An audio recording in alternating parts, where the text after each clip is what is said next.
नमस्कार, मैं हूं साक्षी ममगाई। हादसे की जद में आना और फिर लाशों का ढेर लग जाना, इसके बाद जिम्मेवारी निभाने का जरिया जो जवाबदेही के काम भी आता है, यानी मुआवजा, वो दिया जाता है। इसके अलावा स्वाभाविक तौर पर मौतों पर मातम भी मनता है, लेकिन महज मलहाल ही तो इस सवाल का जवाब नहीं हो सकता कि उत्तराखंड की सड़कों पर मौत का सिलसिला कब समाप्त होगा। अगर वाकई उत्तरकाशी में घटित बीती रात जैसे हादसे प्रशासन और जनता पर प्रभाव डालते हैं, तो सरकार और आमजन दोनों के लिए प्रश्न यहाँ है, वो ये बताएं कि रोकथाम के प्रयास कहाँ हैं। क्यों बढ़ती दुर्घटनाएं सिस्टम और आवाम दोनों को कटघरे में खड़ा करती है, इस पर बात करेंगे।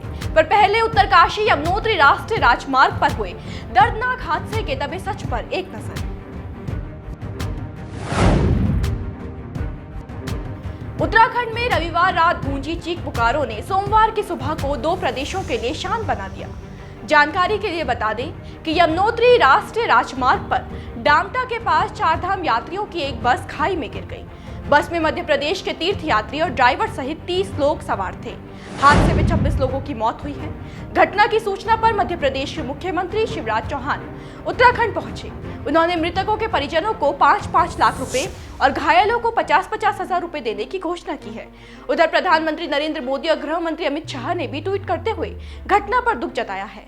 हादसे के बाद मचे हाहाकार के बाद कई पहलू सामने आए हैं। पहला, परिवहन मंत्री चंदन राम दास ने स्वीकारा कि घटना स्थल पर सड़क सुरक्षित नहीं है। यदि सड़क पर पैरापेट बने होते तो घटना को रोका जा सकता था। ठीक यही बात पूर्व जिला पंचायत सदस्य और स्थानीय निवासी कुशलानंद नौटियाल के आरोप से निकल कर आई है। उनकी माने तो विभाग सड़क पर लीपापोती कर सरकारी धन को ठिकाने लगा रहा है। दुर्घटना वाली जगह पर पैरापेट होते तो संभवतः घटना होती ही नहीं। तीसरा, सुनने को मिला है कि जहां घटना हुई वहां सड़क बहुत संकरी है। लोगों ने चौड़ीकरण न कराए जाने पर गुस्सा भी जाहिर किया है। इसके अलावा खबर है कि सामने से आ रहे वाहन को पास देते समय चालक बस पर नियंत्रण खो बैठा। और आखिरी कहा जा रहा है कि चालक की असावधानी यात्रियों की जिंदगियों पर भारी पड़ी है। दरअसल वाहन तेज गति में था। तेज रफ्तार होने के कारण पास देते समय वाहन सड़क से बाहर निकल गया और गहरी खाई में जा गिरा। अब ये तमाम बातें एक ही ओर संकेत करती है कि कुछ तो अधिकारियों की गलती और कुछ चालक की लापरवाही इतनी बड़ी अनहोनी का कारण बनी है। पर विडंबना तो ये है कि उत्तराखंड में ये अनहोनियां बीते कुछ सालों से आम हो गई है।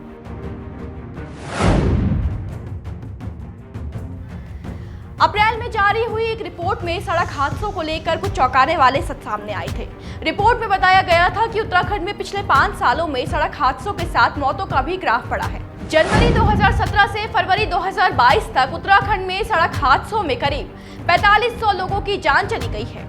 वहीं 2012 से 2016 की बात करें तो करीब 4200 लोगों की हादसे में मौत हुई थी। यानी पिछले 5 सालों में सड़क हादसों में मृतकों का आंकड़ा बढ़ा है। हैरानी आपको ये जानकर भी होगी कि बीते 5 सालों में सर्वाधिक सड़क हादसे और मौतें गंगोत्री यमुनोत्री हाईवे पर ही दर्ज की गई हैं। अच्छा, जो कारण है वो और भी चौंकाने वाले हैं।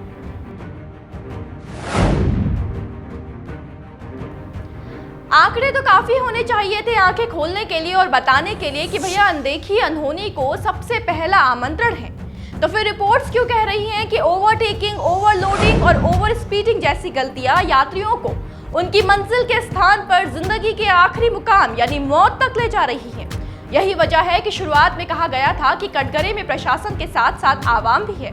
जानकारी के लिए बता दें कि 5 सालों की जिन दुर्घटनाओं की हम बात कर रहे हैं वो रिपोर्ट के मुताबिक ओवरलोडिंग, बेतरतीब ड्राइविंग, ड्रंक ड्राइविंग और डेंजर जोन में गाड़ी चलाने की वजह से हुई है। जी हाँ, उत्तराखंड में सर्वाधिक हादसे या तो वाहनों के लिए प्रतिबंधित मार्गों पर हुए या फिर डेंजर जोन में। मतलब साफ है कि डेंजर जोन या फिर संकरे मार्गों पर लगे साइन बोर्ड को अनदेखा करते हुए चालक जान की बाजी लगाकर वाहनों को दौड़ा दिया करते हैं। अब करते हैं अन्य कारणों पर चर्चा।